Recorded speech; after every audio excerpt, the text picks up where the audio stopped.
Okay, welcome to Chapter 8, Section 2, looking at the election, particularly electing the president. And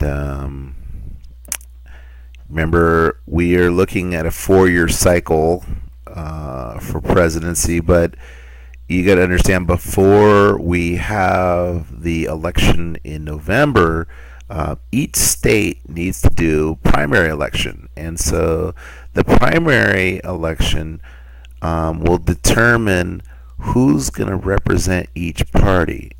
But what they do is over a 6-month period, starting in about January of the so if elections are going to happen in November, that January you're going to have elections beginning in the primary elections. So some of the states start earlier, like New Hampshire, things like that. And then California is one of the states that happens a little later in the year. And so sometimes we already know long before California even votes who's going to represent the party candidates. I would still recommend that you vote in the primaries because in California we have important local elections, congressional elections, and propositions that you should be voting on. That you have a say. You should have a say on those things. And if you don't vote, somebody else will make your decision for you. Okay, so California has a closed primary system when it comes to the president, meaning if you are a Democrat, then you get to choose among Democrats in the primary election. And if you want to vote among Democrats, you must register Democrat. In states where there's an open primary, you can vote for whoever you want, and then whoever wins each party represents that party. So you only get one vote. So there is a strategy. Let's say you got a guy that's really strong and they're going to win their party, especially if somebody's unopposed, like an incumbent. You can vote for the worst person of the other party and therefore put forward a weaker candidate. That's why a lot of states have closed primaries. But again, it just depends where you live, and these things can always change. Now, when it comes to other positions, when we're talking about any kind of statewide elections in California, the top 2 candidates will go for runoff in the general election. But when it comes to president, you have to be, especially in California, you have to be registered with a particular party. If you're independent or unaffiliated, you just won't get to vote in the presidential primaries. But remember, there are other important things that you should be a part of. You should always vote in primaries. Okay. In the general election, which happens on November 7th, and that's where voting takes place all over the country. And the way this works for the president is that, the number of electors for each state, here we have California of 55. Now, California has 53 congressional districts for the House of Representatives. And then you add in the 2 senators, that's what gives them 55 electors for the Electoral College. Okay, notice how North Dakota, they have 2 senators. Remember, every state gets 2 senators, regardless of the size, but they only have 1 representative for the House of Representatives. So obviously, North Dakota doesn't have as much power as California, but it's pretty significant. If we were doing it solely on population, if we didn't have an electoral college, I don't think a candidate would spend any time in North Dakota whatsoever. But those 3 electors are fairly powerful. Now, the way this works is whoever wins the state in the general election, they get all of those electors. So that's one of those things where certain candidates will strategically figure out, all right, where do I want to spend my time when I start to do my campaigning? And they'll take chances. Sometimes they'll go to a state where they think they can win it, and then they'll spend time in there. If they realize, there's no way I'm going to win this state. Again, this is polling. You can get a sense of where you stand just by polling, doing surveys. If you realize, this state I just can't win.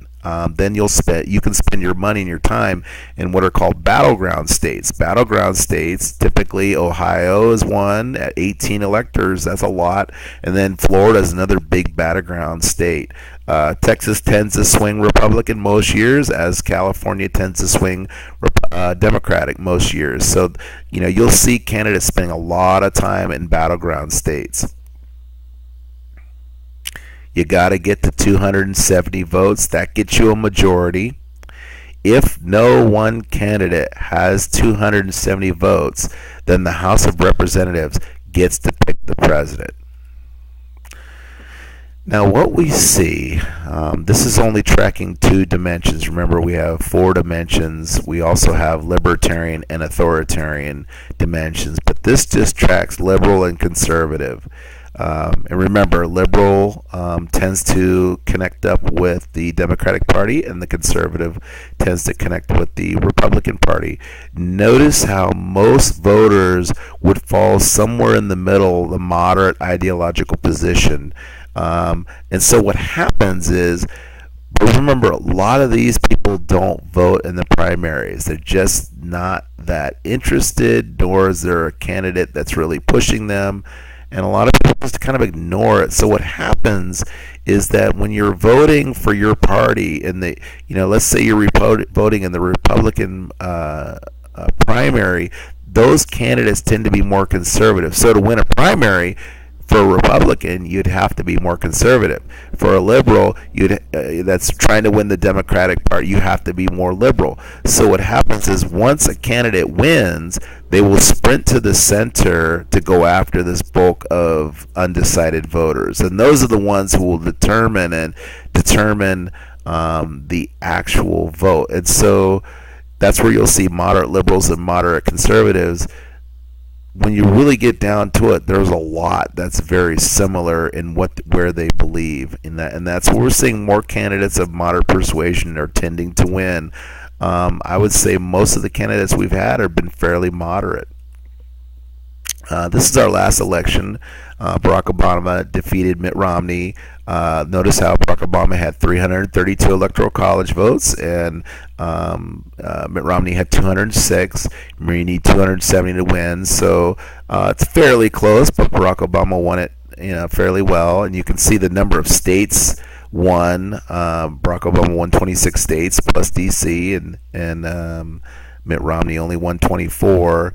In terms of the total popular vote, look how close this was. Barack Obama had 51% of the vote, whereas Mitt Romney had 47%. So the states become very important because whoever wins the state gets that many voters. Now notice, you can see the West Coast has been fairly strongly Democratic, as has the East Coast for quite a while. The South and the Midwest tends to vote Republican, but things change. Again, swing states like Florida and Ohio have been the 2 critical states, and recently even Virginia has kind of gone into play as a swing state.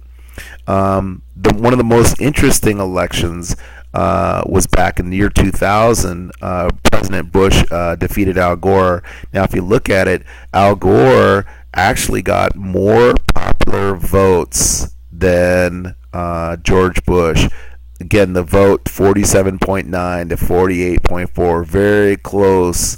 But remember, it's the states, and whoever wins the state gets all of the votes.